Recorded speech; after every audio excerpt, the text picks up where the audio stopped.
ሸሃዳ መቀበል እፈልጋለሁ፣ ግን ውስጤንም ከሚረብሹት መጀመሪያ ላይ አንድ ሶስት ጥያቄዎች አለኝ። እነሱ ልጠይቅና መልሰህልኝ ክብሩ ከተገባኝ ብቀበል ደስ ይለኛል። እሺ ሌላው እንዳነበብኩት እኔ ባለሁበት የኦርቶዶክስ እምነት እናታችን ቅድስት ድንግል ማርያም የኢየሱስ ክርስቶስ እናት ትባላለች። ኢየሱስ ክርስቶስን በድንግልና የመውለድ ሀቅ ማንንም የማያሻማ ቢሆንም ካጠፋው ይቅርታና የኔ ጥያቄ ፈጣሪ በፍጡሩ የመፈጠሩ ሚስጥር ምክንያት ምን ይሆን ነው። ይህን በእርግጥ አንተም መጠየቅ ያሳፍራል፣ ይቅርታ። ሌላው ከዚሁ በተያያዘ በእስልምና ደግሞ ካልተሳትኩ ቅዱሱ ቁርአን ማርያምን የኢየሱስ ወይም የኢሳ እናት ነች ይላታል። እሱም በእስልምና እንደ ነቢይ ይቆጠራል መሰለኝ። እናም ጥያቄ አንድ ኢየሱስ እናንተ ጋር ነብይ እኛ ጋር ፈጣሪ እንዴት ሊሆን ቻለ የሚል ነው። የመጨረሻና ከዚሁ በተያያዘ ደግሞ ኢየሱስን በእስልምና መወለድ ሳነብ ኢንተርኔት ላይ እንደ ተአምር ይቆጠራል፣ ማርያምን በዚህ ተአምር ውስጥ ቁልፍ ሚና አላት ይላል። ይህ ተአምርና ሚና የተባለው የእናታችን ማርያም ኢየሱስን በድንግልናና በመውለድ ችሎቷ ብቻ ነው ወይስ በኢየሱስ መወለድ የቅዱሱ አላህ ፍቃርና ጠቢብነትን ማሳያ ስለሆነ ነው ወይስ ሌላ መልእክት አለው የሚል ነው። በጣም ጥሩ። አዎ ድንግል ማርያም በድንግልናዋ ማንም ወንድ ሳይነካት፣ ልብ በሉ ሳይገናኛት ብቻ አይደለም፣ አንድ ባዕድ ወንድ እንኳን እንዲህ አድርጎ ነክቷት የማታውቅ እንደሆነች ተነግሯል በቁርአን ላይ። ወለም የምሰስኒ በሸር አለች፣ ወንድ ያልነካኝ ሲሆን የምትለውን ቃሏን አላህ አረጋግጦ አስፍሮላታል። ማንም ወንድ አልነካትም። በዚህ ማንም ወንድ ሳይነካት በድንግልናዋ ሳለች አምላክ አላህ ሱብሓነሁ ወተዓላ ተአምራዊ በሆነ መንገድ ያለ ወንድ ግንኙነት ከእርሷ ልጅን ፈጥሯል። ይህንን ምክንያቱንም ጠይቃ ነበር። ለምንድን ነው የሚለውን መልአኩ ገብርኤል መጥቶ ይህን በነገራት ጊዜ ጠየቀችው። ወሊነጀዐለሁ አያ፣ አምላክሽ አላህ ይህን ከአንቺን ማደርገው ተአምርን ላደርግ ዘንድ ነው ብሎሻል።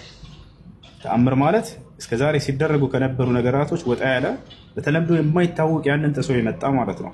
ከዚህ በፊት ያለ ወንድ ከሴት ብቻ የተፈጠራለው የለም ነበር ከእርሷ በፊት። ገብቷችኋል አይደለ? ነገር ግን ከእርሷ ይሄን ነገር አምላክ አላህ ሱብሓነሁ ወተዓላ በማድረግ ለካ አምላክ ያለ ወንድ ግንኙነት ከሴትም መፍጠር ይችላል ማለት ነው የሚለውን የአምላክ ኃይል ሙሉ እንደሆነ ሰዎች ይረዱ ዘንድ ለማድረግ ያደረገው ጥበቡ ነው። መልአኩ ገብርኤልን ጠይቃ እሷ ይሄንን ብሏታል። ወሊነጀዐለሁ አያ፣ ተአምረኛነቱ ከሁለቱም በኩል ነው። የተአምሩ ባለቤት ማን ነው? ይሄን ነው እንድታስተውል የምፈልገው። ያ አንዱ አምላክ ነው።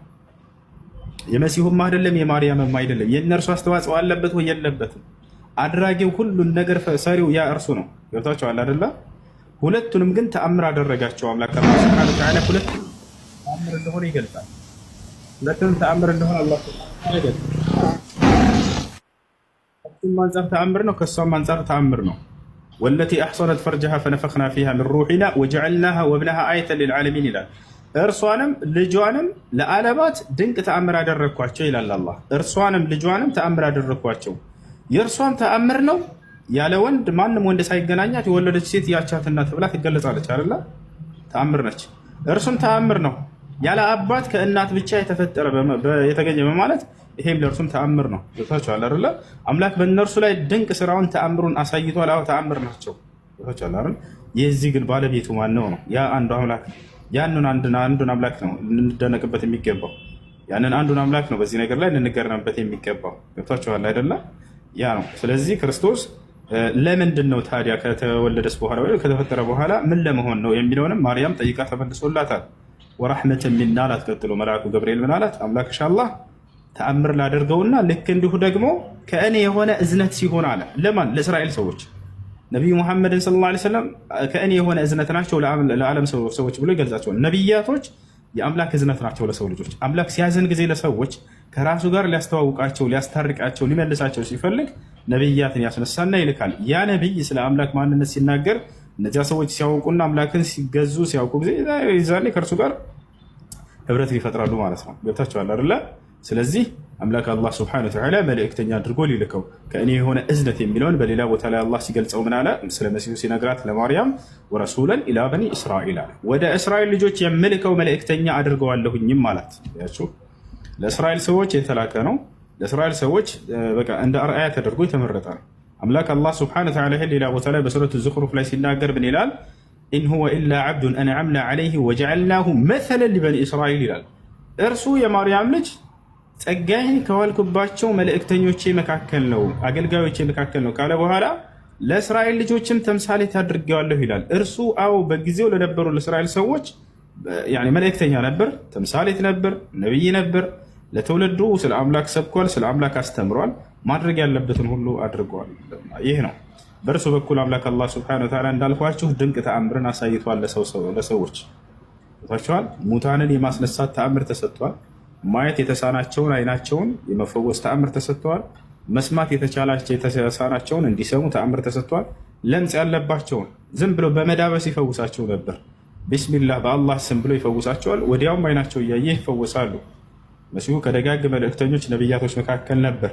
አላህ በጣም በርካታ ተአምራትን ሰጥቶታል። ይሄ በቁርአን ላይ ይናገራል። በሱረቱል በቀራ ላይ ወለቀድ አተይና ሙሳ ልኪታብ ወቀፈይና ሚን ባዕዲሂ ቢሩሱል ወአተይና ዒሳ ብነ መርየም ልበይናት ይላል። የማርያምን ልጅ ዒሳንም በጣም በርካታ ተአምራትን ሰጥቶ